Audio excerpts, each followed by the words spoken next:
All right, let's dive right into this explainer.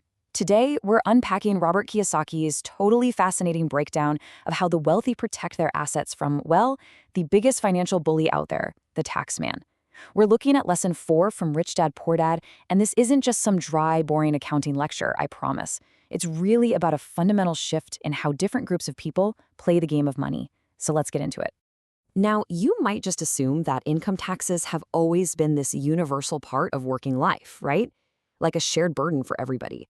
But according to the historical perspective presented in our source material, the reality of how taxes actually started is completely different.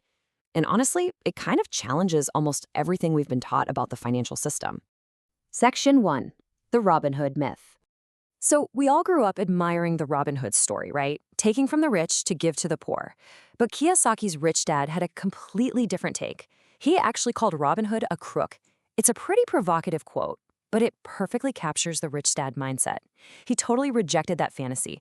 The book argues that this noble-sounding ideal, the belief that the wealthy should just shoulder the financial burden for everyone else, is exactly the trap that ended up backfiring on the middle class over the long run.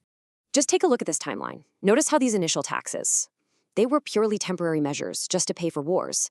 And get this, they were aimed exclusively at the rich. But to make regular income taxes permanent, like with the 16th Amendment in the US back in 1913, the government had to sell the idea to the masses. And how did they do it? By promising it would only ever punish the ultra-wealthy. Well, we know how that turned out. Which brings us to Section 2, the middle-class tax trap. As governments grew, their appetite for money expanded right along with it. And that tax the rich idea, it quietly trickled down to the exact people who voted for it in the first place. The real kicker here is something called bracket creep. Basically, as middle-class workers get raises, the harder they work, the more the government takes. You finally get that promotion, your salary goes up, but bam, your taxes go right up with it. Add in the matching lifestyle expenses, and you're essentially just working harder to tread water. And this right here is the ultimate middle-class trap. Just follow the flow for a second. Income goes up, so they go out and buy a bigger house. But that means higher property taxes, a bigger mortgage, maybe more credit card debt to fill the house with stuff. The liabilities column just swells. They get entirely trapped in the rat race, completely unable to funnel that hard-earned money into actual wealth-building assets because taxes and expenses are just siphoning it all away first. Here's a seriously staggering reality. Average Americans today work 4 to 5 months out of the year solely to cover their taxes. Think about that for a second.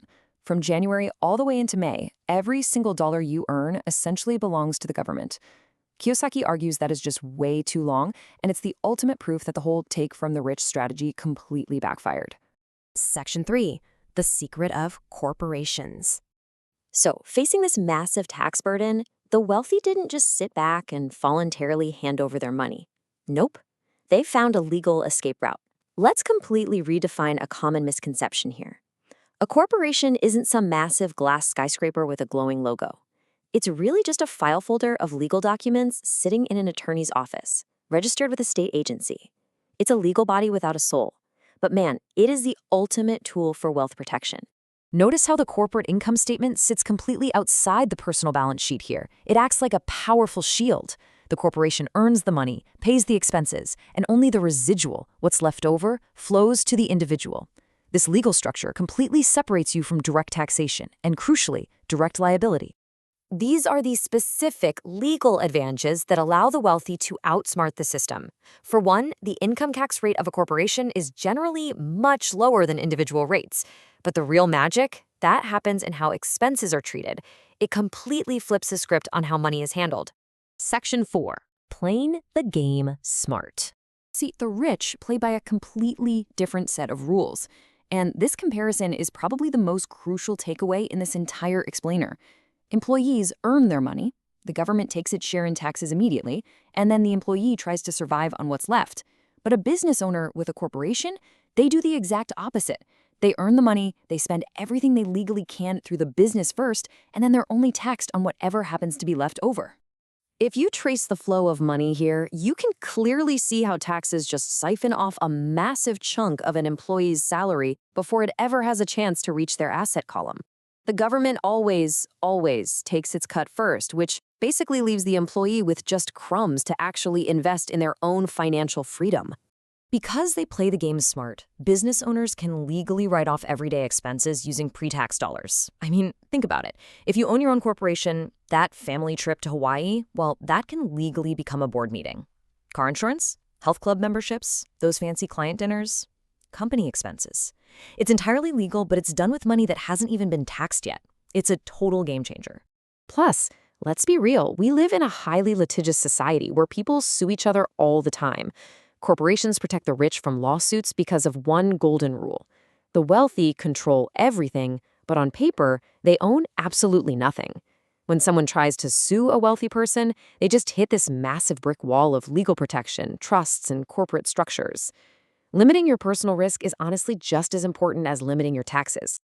Section 5. Knowledge is power. So, the ultimate defense against financial depletion isn't just working harder. It's getting financially smarter. Kiyosaki emphasizes that if you lack financial intelligence, the world, and specifically the tax collector, is just going to push you around.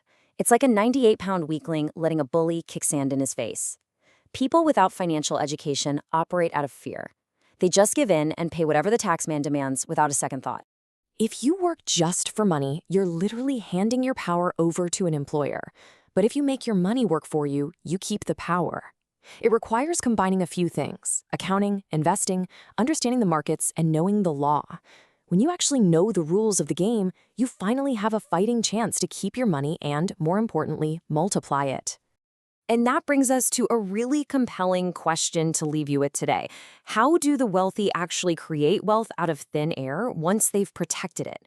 You're definitely going to want to know the answer to that. So be sure to hit that subscribe button to catch our next explainer on Chapter 5, where we're going to reveal how the rich literally invent money. You absolutely won't want to miss it. See you next time.